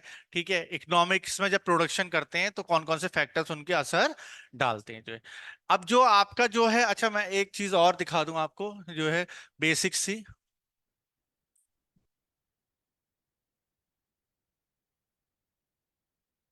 इसके भी हर सब स्टूडेंट के जहन में रहना चाहिए कि भाई ये तो किस तरीके का हमारा सिलेबस का डिवीजन है।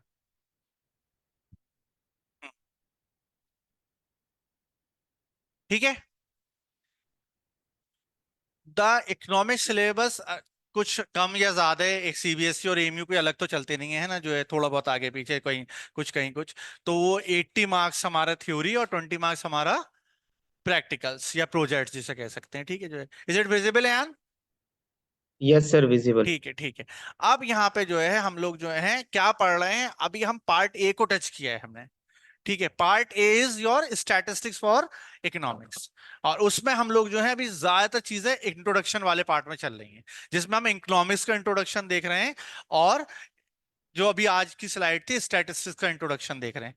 समझ में आ रही है बात जो है? ठीक है जो है, जब हम धीरे धीरे, अच्छा इसका जो है वेटेज ऑलमोस्ट जो है इसका, और फिर जो आगे हम लोग फर्दर स्टडी करेंगे, that will be collection, organisation and presentation of data. Data क्या होता है, जो हम लोग तुमने करा भी होगा बहुत सारी जगह पे, ठीक है, क्लास में 10th में 9th में, कि ग्राफ बना लिए, है ना, ऐसे करके ग्राफ आ रहा है, या ऐसे ग्राफ आ रहा है, या पाई चार्ट आ रहा है, या आपके हिस्टोग्राम आ रहा है, या डेटा को कैसे रिप्रेजेंट करना है, हमें डेटा को कैसे कलेक्ट करना है, रिप्रेजेंट कैसे करना है, कैसे कॉपी में बनाना है। तो ये जो पूरा पार्ट है हमारा, प्रेजेंट कैसे करना है डेटा को, कैसे ऑर्गेनाइज इकट्ठा करना है, कैसे कलेक्ट करना है, ये सब जो है हमारा 15 मार्क्स का कैरी कर रहा है। ठीक है, उसके बाद क्या है हमारा, बहुत सारे स्टैटिस्टिक्स पढ़ेंगे कि भाई स्टैटिस्टिक्स क्या होती है, स्टैटिस्टिक्स में कौन कौन से टूल लगते हैं, जैसे मीन, मीडियन, मोड, है ना, परसेंटाइल, डिसाइल, क्वार्टाइल, ये तरीके होते हैं चीजों को निकालने में। क्योंकि आपके मार्क्स कितने थे सर? इतने थे। क्या आपके मार्क्स इतने थे? इतने थे। अब सारी क्लास आ गई, वो अपने अकाउंट्स के और बिजनेस के और इकोनॉमिक्स में मार्क्स बताने लगी, तो मैं कहूंगा एक काम करो, मीन निकाल लो, है ना, जो हम बहुत दिन से पढ़ते भी आ रहे हैं। तो मीन कैसे निकालते थे हम? नहीं वैसे ही बताओ, मीन तो बड़ा आसान था। सर जितना नहीं भी। यार, एक सेकंड इनसे पूछ रहा हूँ, है ना, आप एक सेकंड, हाँ।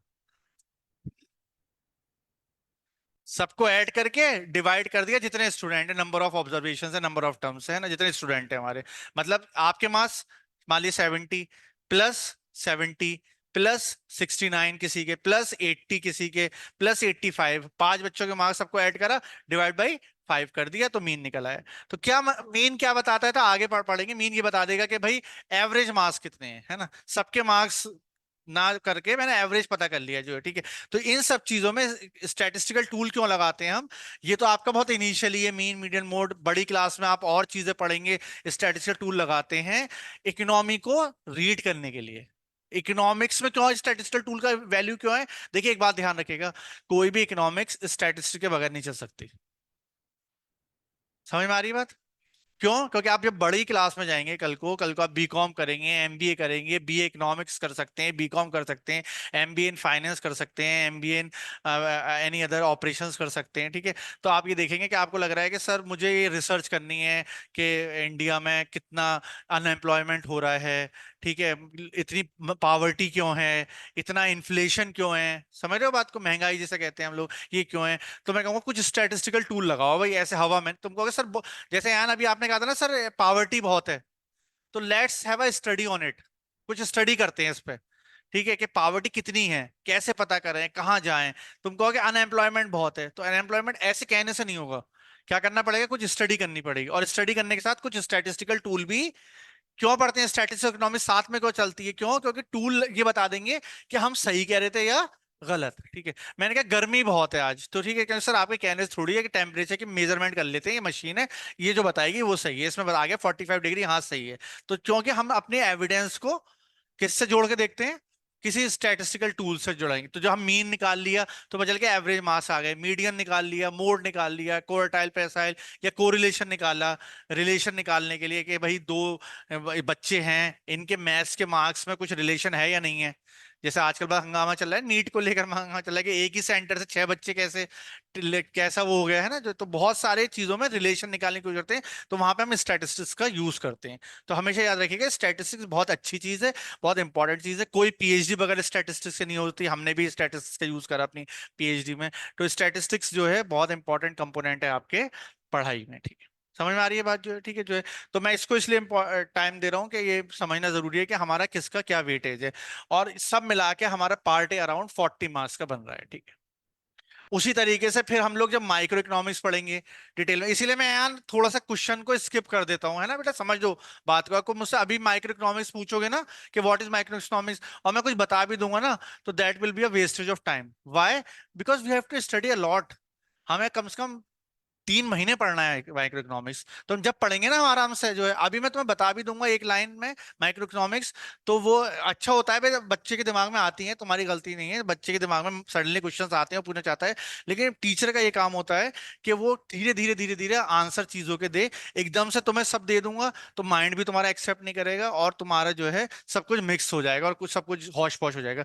टीचर को पता होता है कि कैसे कैसे कैसे कैसे स्टूडेंट को आगे लेके चलना है। अगर एकदम से हम आगे वाली 10th क्लास में पहुंच, 10th लेक्चर जो देने वाला हूं मैं 10 दिन बाद, उसको आज डिस्कस करने लगेंगे तो आपको समझ में नहीं आएगा। आप स्टेप बाय स्टेप चलेंगे तो सब चीजें समझ में आती चली जाएंगी, ठीक है। इसीलिए मैंने सैप पे भी आपके से कहा था कि हम सैप दे रहे हैं आपको, नजर डालिए, थोड़ा बहुत डिस्कशन करेंगे।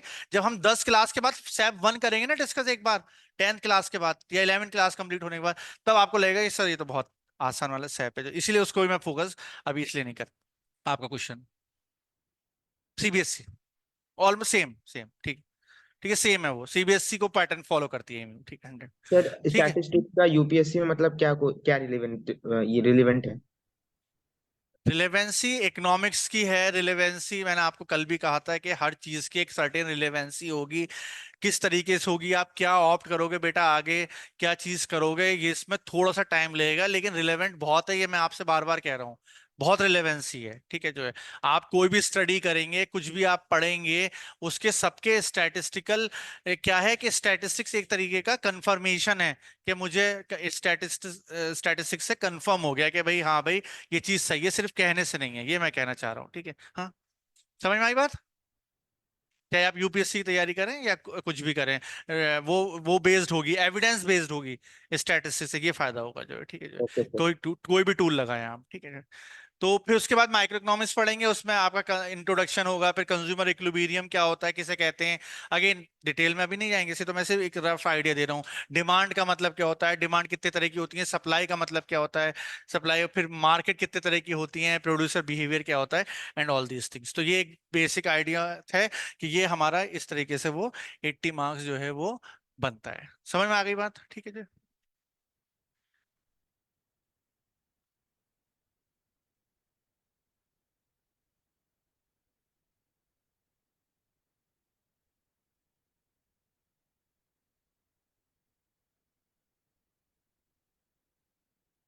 ठीक है, तो बहुत ज्यादा डिस्कस नहीं करेंगे आज, ठीक है, क्योंकि नई चीज नए देश से ही ज्यादा शुरुआत करना बेहतर रहता है, बट फिर भी बेसिक सा आइडिया कि कोई भी चीज को दो तरीके से देखते हैं। एक होता है कि तुम बहुत ईमानदार हो, तो मैंने कहा ये बताओ तुम कितने ईमानदार हो, जरा किलो में बताओ, केजी में बताओ। कि तुम कह रहे सर केजी में कैसे ईमानदारी तोलेंगे आप जो है, ठीक है, बस मैं ईमानदार हूं, ऑनेस्ट हूं। तो ये बात हो गई क्वालिटेटिव। क्या हो गई? क्वालिटेटिव। और दूसरा हुआ कि भाई आज कितना टेम्परेचर है, तो तुमने कहा sir it is almost 43 44 45 degree. तो मैंने कहा you are talking about quantitative term. Quantitative मतलब जिसे मेजर किया जा सके, और क्वालिटेटिव मतलब जिसे मेजर नहीं किया जा सके। तो स्टैटिस्टिक्स में ज्यादातर चीजें जो हैं वो बहुत हद तक जो है, statistics the quantitative information of facts and findings. Quantitative होंगी, मीन निकालने की अभी बात करी थी, तो आपसे क्या लिया था मैंने, इन्फॉर्मेशन कौन सी गैदर करी थी, अकाउंट से नंबर दे दीजिए अपने, तो आपने दिए सबको मैंने ऐड करा, फिर डिवाइड कर दिया, तो नंबर आया ना मेरे पास कुछ ना कुछ, उसको फिर मैंने यूज करा अपने हिसाब से। तो quantitative word means which refers to quantity, which refers to number, 10 20 30 50 40, है ना।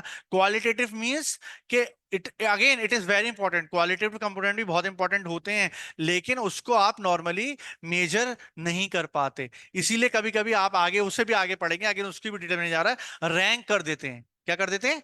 रैंक, है ना, जो है कि भाई रैंक 1, ठीक है, रैंक 2, लेकिन उसको जो है हम ये बहुत ज्यादा ऑनेस्ट है ऐसे ही कह देते हैं, ये कम ऑनेस्ट है, ये हम जो है ज्यादा इंटेंसिटी है तो रैंक 1, है ना। जो अगेन वैसी रैंक में मत जाना, नीट वाली रैंक में, वो तो क्वांटिटेटिव है। लेकिन आगे पढ़ेंगे हम जो है क्वालिटेटिव में भी कभी कोशिश करते हैं, किसी कोई क्वालिटेटिव एस्पेक्ट में ज्यादा होगा, कोई क्वालिटेटिव एस्पेक्ट में कम होगा, तो उसको भी किसी ना किसी तरीके से अपने हाइपोथेटिकली, हाइपोथेटिकली मतलब अपने हिसाब से देने की कोशिश करेंगे। लेकिन स्टैटिस्टिक्स में फोकस किस पे रहेगा? क्वांटिटेटिव इंफॉर्मेशन पे ज्यादा फोकस रहेगा। समझ में आया बात? दोनों का आपको तो दोनों को समझ में आ गया, यान समझ में आया?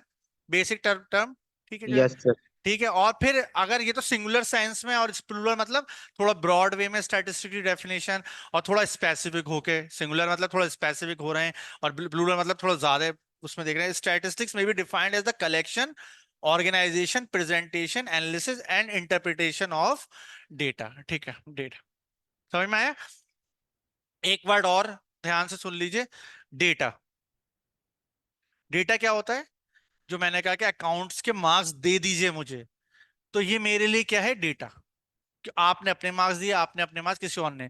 तो डेटा क्या होता है? जो नंबर्स मेरे पास आ रहे हैं, जिस चीज के लिए मैंने कलेक्ट करने की कोशिश कर रहा हूं, जो ये चीज मेरे पास कलेक्ट हो के आ रही है, इसे हम लोग डेटा कहते हैं।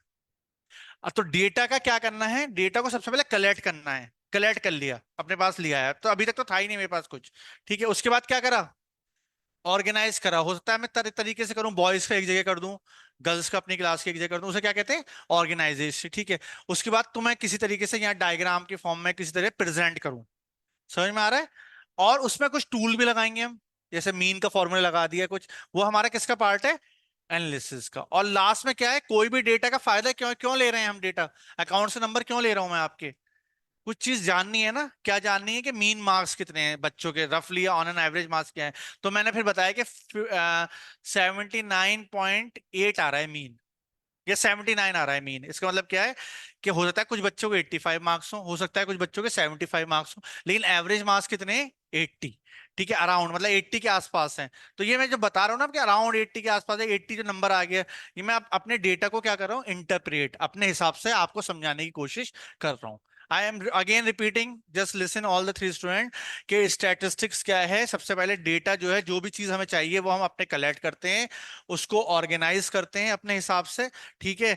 जिस जो भी अपना टूल लगाना है वो तो हमें देखना पड़ेगा ना, क्या टूल लगाना है। मुझे ये देखना है कि हमारी क्लास में सैमसंग मोबाइल फोन यूजर्स कितने हैं, ठीक है। तो पहले इनके पास गया, फिर इनके पास गया, फिर इनके पास गया, पता चला 15 मोबाइल फोन सैमसंग यूजर्स हैं, ठीक है। एक डेटा आ गया, ठीक है। अब उनसे कुछ और क्वेश्चन भी पूछ लिया आगे, कि भाई कब से मोबाइल चला रहे हैं सैमसंग का, सेटिस्फाई है या नहीं है, फॉर एग्जाम्पल, है ना।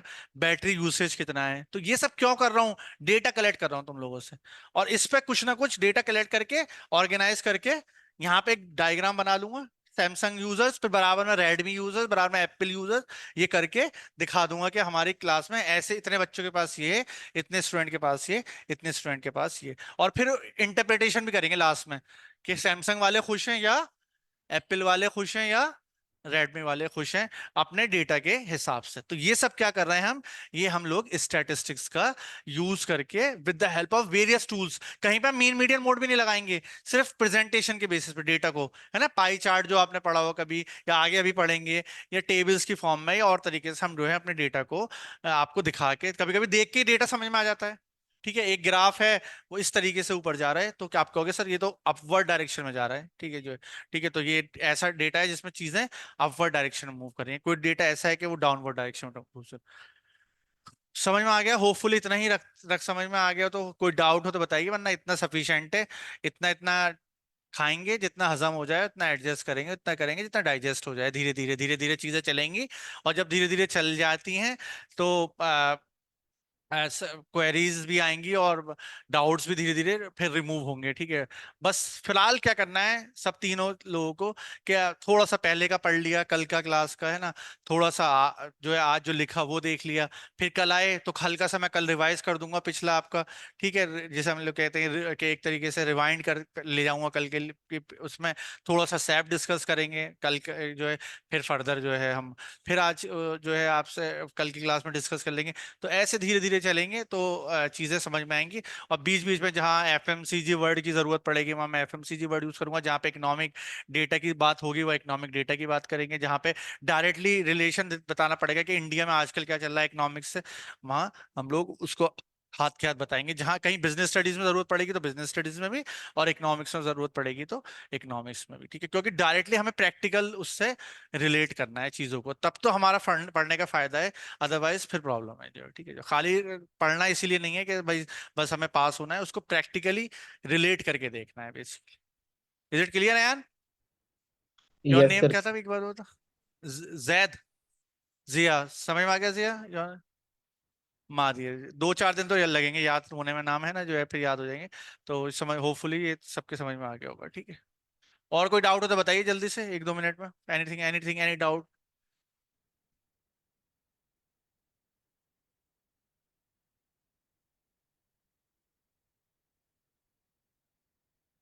हाँ बिल्कुल। ये ऑपरेटिंग सिस्टम होता है जिस पे मोबाइल चलता है, जिस बेस पे, एक तरह का सॉफ्टवेयर है ये। और की कंपनीज हार्डवेयर हैं जो मोबाइल बना रही हैं, लेकिन इनके अंदर जो ऑपरेटिंग सिस्टम डला हुआ है जिस पे ये रन करते हैं सिस्टम, जो है, जो नोकिया का फेलियर भी था, ठीक है। नोकिया फेल क्यों हुआ था? नोकिया सबसे पास था, वो विंडोज पे चलता था। ऑपरेटिंग सिस्टम क्या होता है जिस पे हमारा सिस्टम चलता है। हम आप आजकल कहाँ जाते हैं? प्ले स्टोर में, और कोई ऐप आराम से डाउनलोड कर लेते हैं। ये किसकी देन है? एंड्रॉइड सिस्टम की। समझ में आ रही है बात? और विंडोज में क्या होता था? विंडो एक, पहले तो ये टेक्निकल टर्म है हमें नहीं आना, लेकिन विंडोज में क्या होता था, ये ऐसे नहीं होता था कि हम प्ले स्टोर पे जाके ये डाउनलोड कर रहे हैं वो कर रहे हैं। तो नोकिया ने अपने आप को बदला नहीं, और बाकी कंपनी ने अपने आप को शिफ्ट कर लिया नए ऑपरेटिंग सिस्टम पे, मतलब एक तरीके से मॉडर्न उस पे।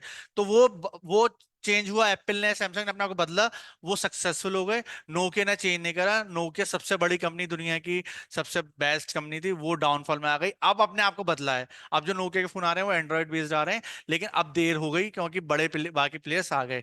तो मैन्युफैक्चरिंग करना अलग बात है, उसमें सिम किस कंपनी का ये अलग बात है, और उसमें ऑपरेटिंग सिस्टम क्या था। पहले विंडोज था, अब एंड्रॉइड आ गया, एंड्रॉइड वर्जन आने लगते हैं, फिर आप देखते हैं ना अपडेट मांगता है मोबाइल में कि ये वाला ये वाला। तो ये अलग बात है। तो ये छोटी छोटी बातें हैं जो हमें क्लियर होनी चाहिए, ठीक है। होपफुली समझ में आ गया, ठीक है। तो चलो मैं यार यहीं क्लास बंद करता हूँ, ठीक है, फिर बाकी फर्दर और क्लास में देखते हैं। Thank you very much, thank you. Okay sir, thank you thank sir. You, thank you. 5 दिन के लिए आप लाइव ज्वाइन कर सकते हैं। और बैच को अगर ज्वाइन करना है तो बैच को ज्वाइन करने के लिए आप डायरेक्ट हमसे जुड़ सकते हैं, क्योंकि 5 दिन पहले अगर कोई ज्वाइन कर रहा है थ्रू दिस डेमो, डेमो चलते चलते तब तक ज्वाइन कर ले वो, तो उसको हम ऑलरेडी 5,000 रुपीज का डिस्काउंट, है ना, वन टाइम पेमेंट करने पे ऑफलाइन मोड में अगर ज्वाइन करता है तो, और 3,000 रुपीज का डिस्काउंट अगर वो ऑनलाइन मोड में ज्वाइन करता है तो, ठीक है। ह्यूमैनिटीज का बैच हो, कॉमर्स का बैच हो, नीट हो या जेई हो, फीस वैसे बहुत कम रखा है हम लोगों ने। इसकी फीस मात्र नीट और जेई की 45,000 है, और इसकी 25,000 है ना। ह्यूमैनिटीज और कॉमर्स की ऑनलाइन की फीस 13,000 है ना, 13,000 रुपए है। और यहाँ पे भी ऑनलाइन की फीस 13,000 रुपीज है, नीट और जेई का। साथ साथ कंप्लीट फीचर हमने कल रिवील किया था कि क्या क्या खास चीजें हम देने वाले हैं। ये बताना जरूरी था कि हम लोग जो डेमो बैच दे रहे थे चैनल पे, स्पेसिफिक चैनल हमारा बनाया है नीट और जेई के लिए, जिसका लिंक हमने ऑलरेडी डिस्क्रिप्शन में आपको दे रखा है। बाकी हर अपने सोर्सेज पे हमने इसको शेयर कर रखा है, तो आप वहां पर जाकर के हमारे चैनल को सब्सक्राइब कर सकते हैं, specially for NEET JEE and humanities and commerce, ठीक है। आज से क्लासेस शुरू है, 5 दिन का फ्री डेमो है। 5 दिन का फ्री डेमो, एक दिन लो, 2 दिन, 3 दिन, 4 दिन, इनफैक्ट हम संडे का टेस्ट जो नीट जेई पैटर्न पे हम ले रहे हैं वो भी हम आपको फ्री में दे रहे हैं। फ्री एक्सेस लेने के लिए आपको हमारे ऐप पे आना पड़ेगा, और ऐप में जुड़ने के लिए आपको इस नंबर पे कांटेक्ट करना पड़ेगा ना। इस नंबर पे कांटेक्ट करके आप हमारे ऐप में जुड़ करके और आप डायरेक्ट 1-to-1 अपने टीचर से डाउट पूछ सकते हैं, और एसएपीज जो हम देंगे उसका आप लाइव वर्जन ले सकते हैं, उसका फायदा उठा सकते हैं। तो YouTube पे कराने से बेहतर ये डिसाइड हुआ है कि हम आपको ऐप के अंदर, आप हमारे इमेज क्लास के ऐप में आए। इनफैक्ट लेक्चर हम बिल्कुल डाउनलोड, लेक्चर हम प्रीमियर कर देंगे अगले दिन। जो भी वीडियोस हम पढ़ाएंगे, जो भी हम लेक्चर्स पढ़ाएंगे उसको अगले दिन प्रीमियर कर देंगे। तो एक छोटा सा इंफॉर्मेशन देने के लिए हम लाइव आए थे आपको, खासकर कि आप हमारा नीट जेई का 11th का इन शानदार फैकल्टीज के साथ जुनून बैच ज्वाइन कर सकते हैं। और ह्यूमैनिटीज एंड कॉमर्स की ये शानदार टीम है और नीट और जेई की ये शानदार टीम है। ठीक है बच्चों, मिलते हैं जल्दी। शाम में 4 बजे से बैचेस हैं, तो आप जल्द से जल्द ज्वाइन कर लें। डेमो है 5 दिन का। ठीक है, बाय बाय, अल्लाह हाफिज। कांटेक्ट नंबर ये दे रखा है, आप ज्वाइन करने के लिए नंबर दे रखा है, इस नंबर पे कांटेक्ट कर सकते हैं। वैसे पूरी टीम ना, ये ह्यूमैनिटीज और कॉमर्स की जो पूरी टीम है ये आपको देख सकते हैं। सारी चीजें हम लोगों ने कल बता दिया है, क्या क्या खास है। ये फैकल्टीज हैं नीट और जेई के लिए, और कुछ कुछ हमारे पुराने रिजल्ट्स हैं, उसके बाद कुछ नए फीचर्स जो हम लोगों ने रिवील किए हैं। ये सारे शानदार फीचर्स के साथ हम लोग आए हैं इस बार नीट और जेई के लिए। ये शानदार फीचर है, कुछ शानदार फीचर है, और ये यूनिक फीचर है जो अलग चीज है हमारे लिए, है ना। तो मल्टी स्टेज मॉनिटरिंग के साथ ये क्लास की टाइमिंग थी जिससे आपको डेमो बैच करना है। ये मॉड्यूल और बैग वगैरह हम लोग देने वाले हैं, और ये फीस जिसके बारे में मैं अभी बता रहा था आपको, जिसपे मैंने ऑलरेडी 5000 रुपीज का डिस्काउंट दे दिया है। जब तक डेमो चल रहा है तब तक आप ज्वाइन कर लें अगर, तो 5000 रुपीज का डिस्काउंट है ये, अब -5000 सिर्फ 40,000 रुपीज में, जिसमें जीएसटी ऑलरेडी इंक्लूडेड रहेगा, मॉड्यूल इंक्लूडेड रहेगा। ठीक है, सेम 3000 रुपीज का डिस्काउंट है यहाँ पे भी 3000 रुपए का डिस्काउंट है। ठीक है, और इसकी फीस अब 10,000 रुपए हो जाएगी कंप्लीट फीस, जिसमें 3000 रुपए का जो मॉड्यूल है वो भी हम उनको सेंड करेंगे उनके पोस्टल एड्रेस पे, ऑनलाइन वाले बच्चों, और ऑफलाइन वाले को तो मॉड्यूल मिलेगा ही। अब इस बैच की फीस मात्र 20,000 रुपीज है। टिल आप 5 दिन का मौका है, आप डेमो लेते रहे और बैच को ज्वाइन करते रहे। और बैच ज्वाइन करने के लिए सेंटर्स हैं, हमारे सेंटर्स पे आके भी बैच का डिटेल ऑफलाइन मोड में हमसे पढ़ सकते हैं। ठीक है, चलिए, अल्लाह हाफिज।